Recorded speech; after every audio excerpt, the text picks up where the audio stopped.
The rain hadn't stopped falling over Boston for 3 days straight.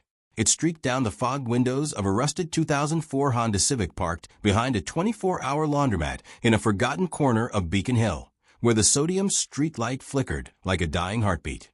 Inside the car, curled beneath a thin navy cardigan 2 sizes too small, a young woman slept with her cheek pressed against the cold steering wheel. Her lips were faintly blue.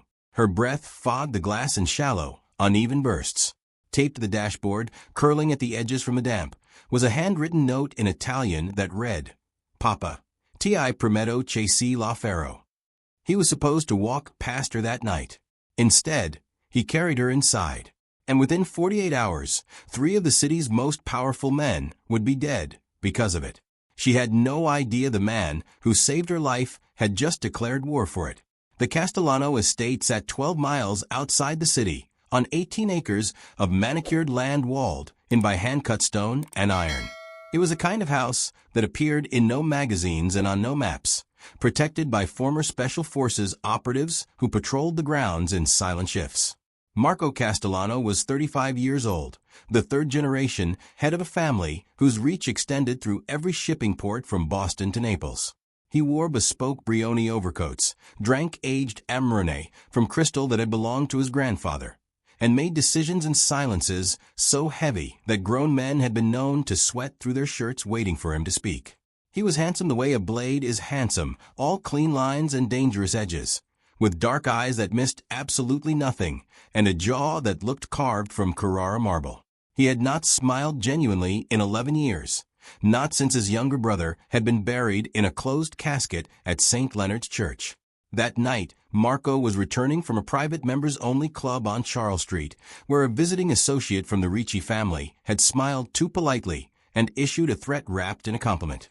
Marco's driver took an unfamiliar detour to avoid a surveillance van 2 blocks north. That detour took them past the laundromat. Hazel Whitaker was 26 years old, and she had learned to survive by making herself small in a body that refused to be small. She stood 5'4" and carried 230 pounds on a frame built from her grandmother's Sicilian bloodline. With honey brown hair she pulled into a tired ponytail and eyes the color of aged whiskey. She had once been a second-year veterinary student at Tufts, the top of her class, fluent in 3 languages, and engaged to a boy who had promised her the world. Then her father had been diagnosed with stage 4 pancreatic cancer, and the boy had disappeared within 6 weeks. And Hazel had dropped out of school to nurse her father through 18 months of dying. She had buried him in April.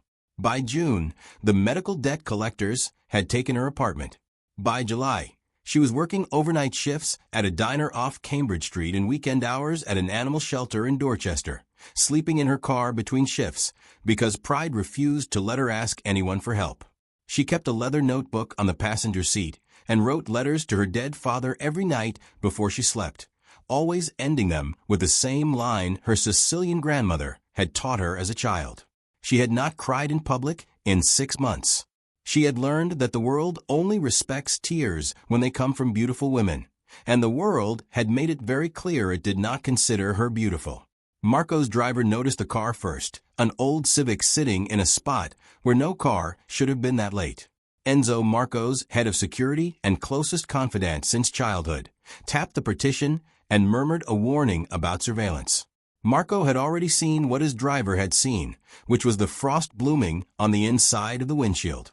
Someone was breathing in there. He ordered the SUV to stop. Enzo protested with the exhausted tone of a man who had been trying to keep Marco alive for 20 years. Marco ignored him and stepped out into the rain without an umbrella, his charcoal overcoat immediately darkening across the shoulders. He approached the driver's side window and looked in. What he saw was a young woman curled beneath a cardigan that was doing nothing to keep her warm, one hand still clutching a leather notebook against her chest, as if it were the only thing in the world worth protecting. His eyes moved past her to the dashboard, and he saw the note taped there, and he read it, and something inside his chest that had been frozen for 11 years cracked audibly enough that Enzo, standing 3 feet behind him in the rain, actually took a step back. Marco knocked gently on the window. Hazel came awake the way a hunted animal comes awake, all at once. her hand slapping the cup holder and closing around a small canister of pepper spray before her eyes had fully focused. She saw a man in a coat that cost more than her car, and she saw two more men standing behind him in the rain, and every instinct she had built over months of sleeping alone in parking lots screamed at her to run. Marco raised both of his hands slowly, palms open, and he did not step closer. Then he did something she did not expect. He spoke to her in Italian. Signorina, non ti farò del male. Ho letto il tuo biglietto. Anche mia nonna era di Catania. He told her his grandmother had been from Catania too. Her hand loosened on the pepper spray, without her permission. She answered him in reflex, in the same dialect, before she remembered she was supposed to be afraid. His dark eyes flickered with something she could not read, and she realized with a slow, cold horror that she had just revealed something she had spent months hiding, which was that she was not just a girl sleeping in a car. She was a girl who had been raised on a language most Americans could not even identify. He offered her shelter for the night, spoken quietly, without pressure, the way one offers water to a wounded animal. She refused. She was 26 years old, and she was not stupid, and she knew exactly what kind of man wore that kind of coat and traveled with that kind of security detail. She thanked him with a dignity that felt like the last thing she owned, and she told him she would be fine, and she asked him to please leave. Marco did not argue. He did not press. Instead, he did something that stopped her breath in her throat. He removed his overcoat, the Brioni that had cost more than her tuition, and he folded it carefully and passed it through the cracked window and laid it across her lap.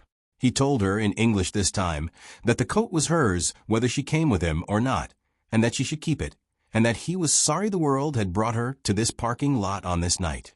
Then he turned and walked back toward the SUV. Hazel sat frozen in her car, the weight of the coat across her legs, its warmth already sinking into her frozen thighs, and she opened her mouth to call after him and thank him and give it back. Instead, her body, which had been running on 4 hours of sleep a night for 3 weeks, simply gave out. She slumped sideways against the door and lost consciousness with a note on the dashboard still watching over her like a small paper saint. Marco was halfway back to the SUV when Enzo hissed his name and pointed. He turned and saw her collapse through the window, and he was moving before he had decided to move. He opened the door of the Civic, and he crouched down beside her, and he checked her pulse with 2 fingers pressed against the cold skin of her throat. Her heartbeat was slow but steady. Her forehead was clammy. She was exhausted in a way that no single night of rest would fix. Exhausted in the way that only grief and hunger and months of surviving alone can exhaust a person. Marco made a decision in the space of one breath. He slid one arm beneath her knees and the other behind her shoulders, and he lifted her out of the car. She weighed what she weighed, and he did not care in the slightest, because he had carried heavier things in his life, and none of them had mattered like this. Enzo appeared at his elbow, quiet and furious. "Boss, we don't know who she is. This could be a setup. The Ricci family just threatened you 2 hours ago." Marco did not look at him. He carried Hazel toward the SUV, her head resting against his shoulder as if she had known him her entire life, and he answered his oldest friend in a voice so quiet that only Enzo could hear it. "I know exactly who she is. She is someone who kept a promise to her father even when the world stopped listening. Take her notebook. Take the note off the dashboard. Bring the car. We are not leaving anything of hers behind." If you are already feeling something for Hazel and Marco, do me a favor right now and hit that like button, because stories like this only reach the people who need them when you help the algorithm find them. Now, let's keep going. The gates of the Castellano estate opened at 3:47 in the morning. The gravel drive was lined with cypress trees imported from Tuscany 40 years ago by Marco's grandfather, and the stone mansion at the end of it glowed warmly against the black rain-soaked night. Marco carried Hazel through the front doors himself, past the 2 guards who did not ask questions because they knew better, and up the sweeping staircase to a guest suite on the 2nd floor that had not been used in years. Signora Rosa, the estate's head housekeeper, met him at the door of the suite, already awake and already dressed, because Enzo had called ahead. Rosa was 63 years old, born in the same village in Sicily as Marco's grandmother, and she was the only woman in the world who was permitted to scold Marco Castellano to his face. She looked at the unconscious girl in his arms, and she looked at the note in his hand, and her eyes filled with tears she did not let fall. "Mettila sul letto," she whispered. "Put her on the bed." Marco laid Hazel down as gently as if she were made of glass, and Rosa shooed him out of the room. And for the next 3 hours, Rosa did what Rosa had always done, which was to take care of the person the world had forgotten. Hazel woke at 10 in the morning to sunlight streaming through curtains she did not recognize. She was in a bed the size of her old apartment, wrapped in Egyptian cotton sheets that felt like water against her skin. A fire crackled in a stone fireplace across the room. On a velvet chair beside the bed, someone had folded a fresh set of clothes in exactly her size, sourced from somewhere in the 4 hours she had been asleep. Her leather notebook sat on the nightstand, unopened, with the note from her dashboard placed carefully on top of it. She sat up slowly, and her body ached in the way bodies ache when they have finally been allowed to rest, and she almost cried. She did not cry. She was Hazel Whitaker, and she did not cry in strange houses belonging to strange men, no matter how warm the fire was. The door opened, and an older woman in a simple black dress entered carrying a silver tray. She set the tray down on the bed, and she smiled at Hazel the way a grandmother smiles at a granddaughter, and she said in Italian, "Eat, child. You are safe here. My name is Rosa, and I have been waiting a long time for someone like you to walk through this door." Hazel tried to leave, twice. The first time, she made it as far as the top of the staircase before Rosa gently steered her back to the bedroom with a bowl of minestrone that smelled exactly like her grandmother's kitchen in the summer of 2003. The second time, she made it all the way to the foyer, wearing her old cardigan over the borrowed clothes, her leather notebook clutched against her chest, and her keys already in her hand. Rosa found her there, and Rosa did not stop her. Rosa simply looked at her with those old, patient eyes and said, "Mr. Castellano asked me to tell you that you are a guest in this house, not a prisoner. The door is unlocked.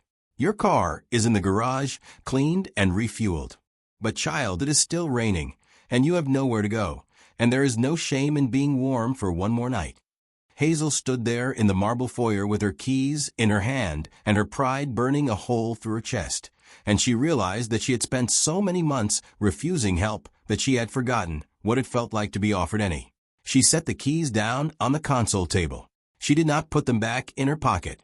Rosa smiled and did not say a word. That evening, Hazel walked into the library, because Rosa had told her that was where Mr. Castellano preferred to read after dinner, and Hazel had decided she was going to look him in the eye and thank him and set the terms of her stay herself. The library was enormous, 2 stories tall, with a rolling ladder and shelves that held books in 6 languages. Marco sat in a leather wingback chair beside a low fire, reading a shipping manifest by lamplight, wearing a black cashmere sweater with the sleeves pushed up to reveal forearms corded with muscle and marked by a single faded tattoo she could not read. He did not look up when she entered. He simply gestured with 2 fingers toward the small table beside the empty chair opposite him, where a cup of coffee had been poured for her exactly the way she took it, which was black with 1 sugar, which was information no one in this house should have known. She stopped in the doorway. He finally looked up, and his dark eyes met hers across the room, and for a moment neither of them spoke, and Hazel felt something shift inside her chest that she was absolutely not prepared for. She sat down across from him. She picked up the coffee. Her hands were shaking, and she did not try to hide it. Marco set his papers aside, folded his hands in his lap, and asked her, very quietly, what her name was. She told him. He nodded once, as if she had confirmed something he had already suspected, and then he said the sentence that would change the course of both of their lives. "Hazel, I don't know who hurt you before you ended up in that parking lot, but I want you to know that as long as you are under this roof, no one is going to hurt you again. Not the people who put you in that car. Not the people I do business with. Not even me. Do you understand what I am telling you?" She did not answer him. She could not. Because for the first time in 473 days, someone had spoken to her like she was worth protecting, and her throat had closed around every word she had ever known in every language she had ever learned. Marco watched her face, and he did not push, and he did not soften, and he did not look away. He simply waited, with the patience of a man who had all the time in the world, for a woman who had never been given any. Outside the library windows, the rain finally stopped falling. Somewhere in the east wing of the mansion, Signora Rosa was crossing herself and whispering a prayer in Sicilian, because Rosa had seen the way Marco had looked at the girl he carried in from Lorraine, and Rosa knew things about her employer that no one else in the world knew, and she understood that a war was coming. If this story is pulling you in, take 1 second to hit subscribe right now, because part 2 is where everything explodes. And you do not want to miss what Marco does when he finds out who put Hazel in that car in the first place. Tell me in the comments, what would you have done if a man like Marco Castellano offered you shelter that night? Would you have stayed, or would you have run? The next 3 weeks unfolded inside the Castellano estate like a slow exhale after a long-held breath. Hazel accepted the position Rosa had been quietly begging Marco to create for months, which was a household administrator role that involved managing correspondence, coordinating Rosa's staff, and translating the occasional letter from the family's contacts in Palermo, Naples, and Catania. She was paid 3 times what the diner had paid her in cash, delivered every Friday morning by an accountant named Silvio, who bowed slightly when he handed her the envelope. Her medical debt, all $87,000 of it owed to 3 separate hospitals and a collections agency in Providence, was quietly cleared within the first 10 days. Hazel discovered this by accident when she called to arrange a payment plan and was told her balance was 0. She sat down on the marble floor of the East Wing hallway and put her face in her hands and did not cry, because Hazel Whitaker still did not cry, but she came closer than she had come in a year. That night at dinner, she asked Marco directly if he had paid her debts. He did not look up from cutting his veal. He said only, "I paid what was owed to people who profited from your father's death." That is a different thing than charity. Eat your pasta, Hazel, it's getting cold. She ate her pasta. She did not thank him. He did not want to be thanked, and she was beginning to understand that about him. She began to change in ways she did not notice at first, but Rosa noticed, and Enzo noticed, and Marco noticed most of all. She slept 8 hours a night for the first time in 2 years. Color came back into her cheeks.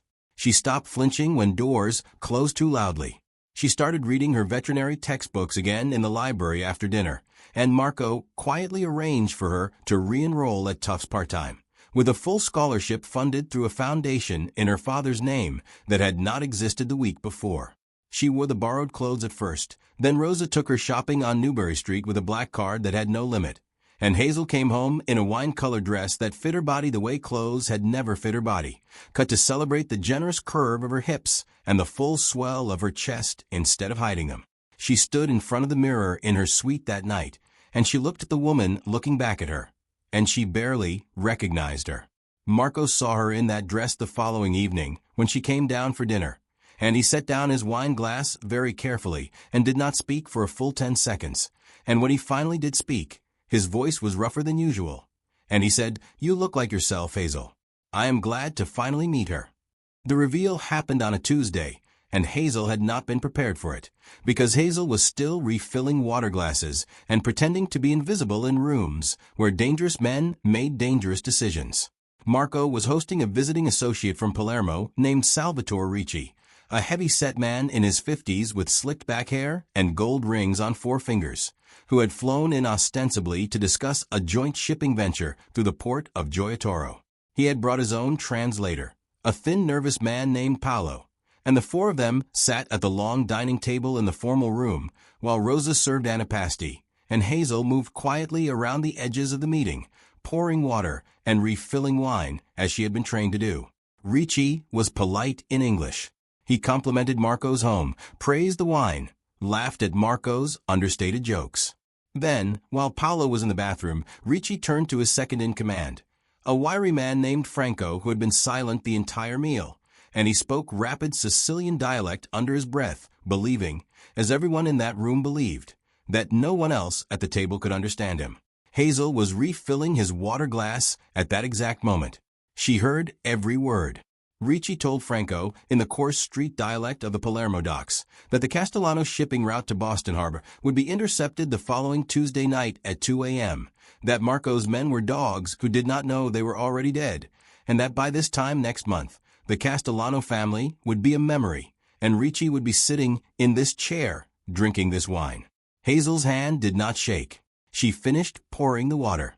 She set the pitcher down on the sideboard, and she walked calmly out of the dining room, and she did not stop walking until she reached the kitchen, where Rosa was arranging the main course. She told Rosa in Italian exactly what had been said. Rosa's face went white. Rosa picked up the house phone that connected directly to Enzo's earpiece, and she said 3 words in Sicilian, and 40 seconds later Enzo appeared in the kitchen doorway with his jacket already open and his hand resting near his holster. Hazel told him what she had heard. Enzo did not question her. Enzo had spent 20 years learning to trust the instincts of women who had survived things, and he recognized the calm in Hazel's voice as the calm of someone who was not lying. He disappeared. Dinner continued upstairs as if nothing had happened.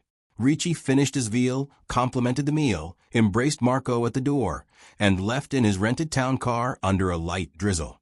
Marco walked directly to the kitchen and found Hazel sitting at Rosa's small pine table with a cup of chamomile tea between her hands and her face perfectly composed. He sat down across from her. He asked her to tell him everything. She did.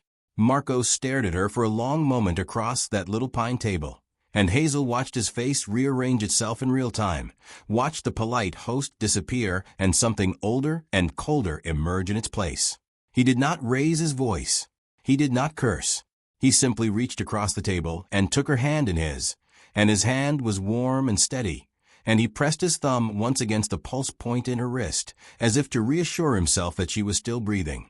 Then he said very quietly, "Hazel, you just saved 8 of my men. You just saved this family. There is nothing in this house or in this city that I will not give you. Ask me for anything." She looked at him across the table, and for the first time since her father had died, she felt like a person who was allowed to want things. She told him she did not want anything. She only wanted to keep working, and she wanted to finish her degree, and she wanted her father's grave to have fresh flowers, and she wanted him to be careful next Tuesday, because she did not want to attend another funeral. Marco stared at her for another long moment.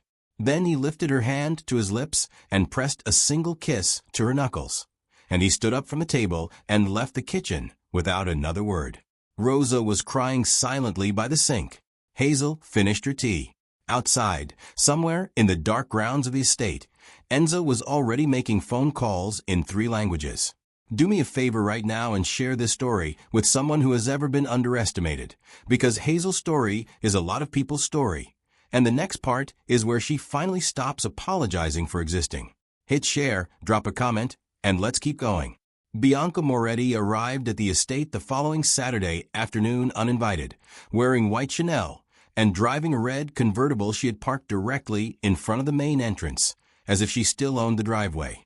Bianca was 29, the daughter of the Moretti family from the North End, and she had been engaged to Marco for 11 months when they were both 24, until Marco had discovered she was sleeping with his cousin and had ended the engagement in a single phone call from Milan. She had spent the 5 years since that phone call convincing herself and everyone in Boston society that she would eventually reclaim him. She had heard about the girl from the parking lot from 3 different sources within a week, and she had come to see for herself. She swept into the foyer in a cloud of Chanel No. 5, and she found Hazel in the library helping Rosa arrange fresh peonies in a crystal vase, and Bianca laughed out loud before she could stop herself.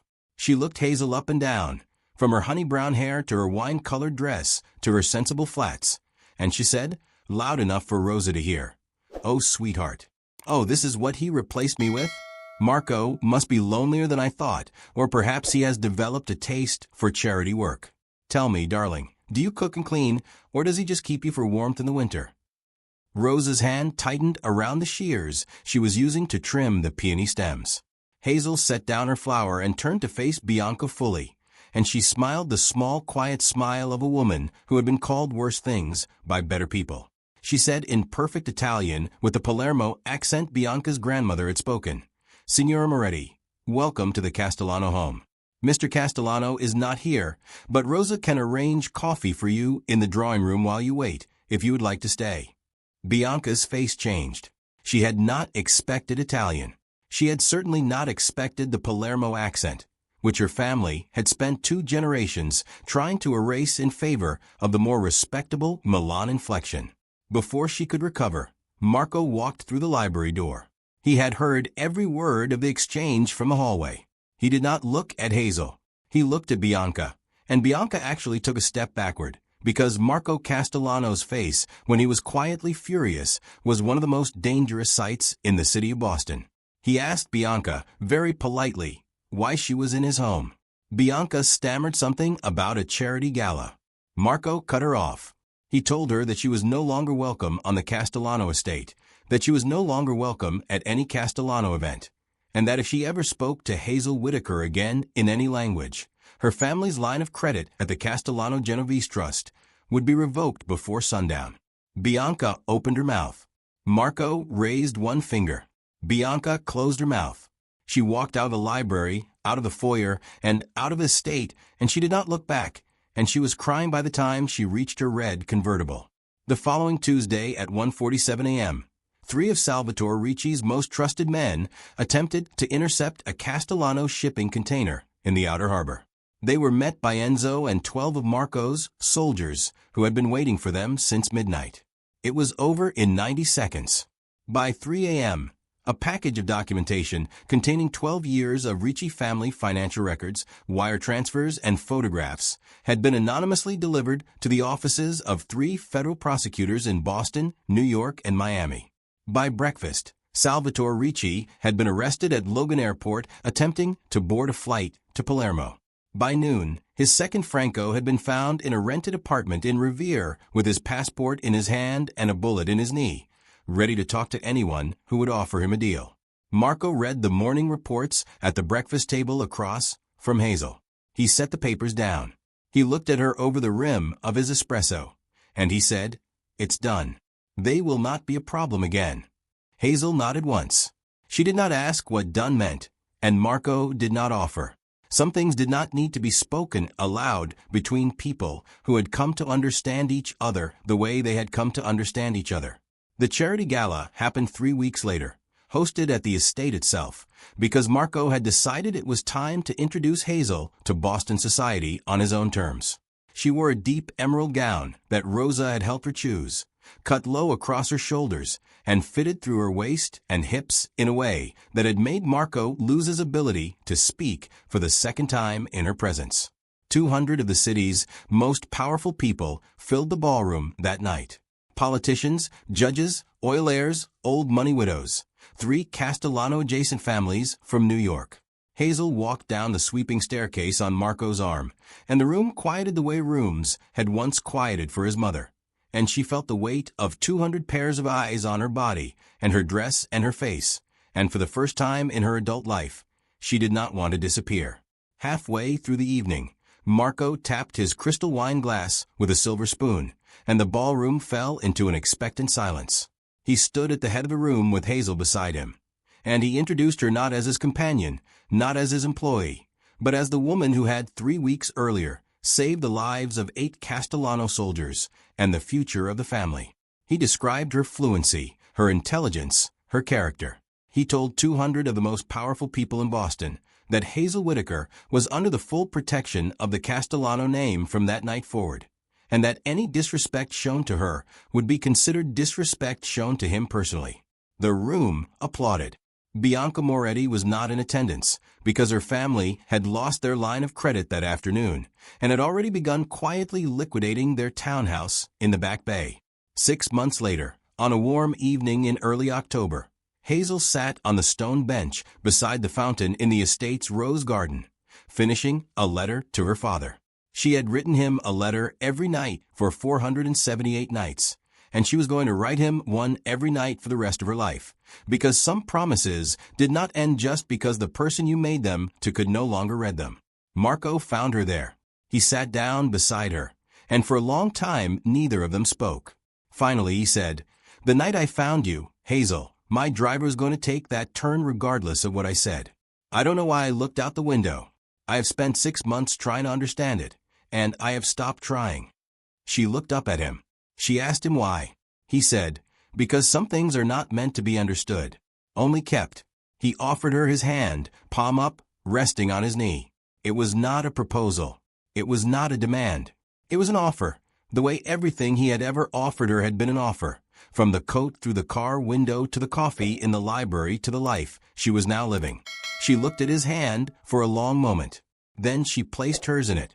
His fingers closed around hers, warm and steady and certain, and she leaned her head against his shoulder, and the two of them sat there in the rose garden until the stars came out. In the display case in her private study, folded carefully behind glass, the threadbare navy cardigan she had been wearing the night he found her was preserved exactly as it had been on that rainy October evening. Beside it, framed in simple black, was the note that had once been taped to the dashboard of a 2004 Honda Civic in a laundromat parking lot in Beacon Hill. Papà, ti prometto che la farò. Papà, I promise you I will make it. Hazel Whitaker had kept her promise. And somewhere in the quiet hills outside Boston, a man who had not smiled genuinely in 11 years finally remembered what it felt like to be seen by someone who had also once been invisible. The world overlooks the quiet ones. The world underestimates the women who sleep in cars and carry notebooks and write letters to the dead. But sometimes, on a rainy night, the right man stops the car. And when he does, the whole world tilts. Do you believe Marco saw something in Hazel that night, or was it fate that made him look out the window? Drop your answer in the comments below. If this story moved you, please hit that like button one more time. Share it with someone who has ever felt invisible in their own life. And subscribe to this channel for more stories about the underestimated ones who finally get everything they deserve. What would you have done if you were Hazel that night in the parking lot? Would you have taken the coat, or would you have driven away? Let me know below. Your story matters. And I will see you in the next one.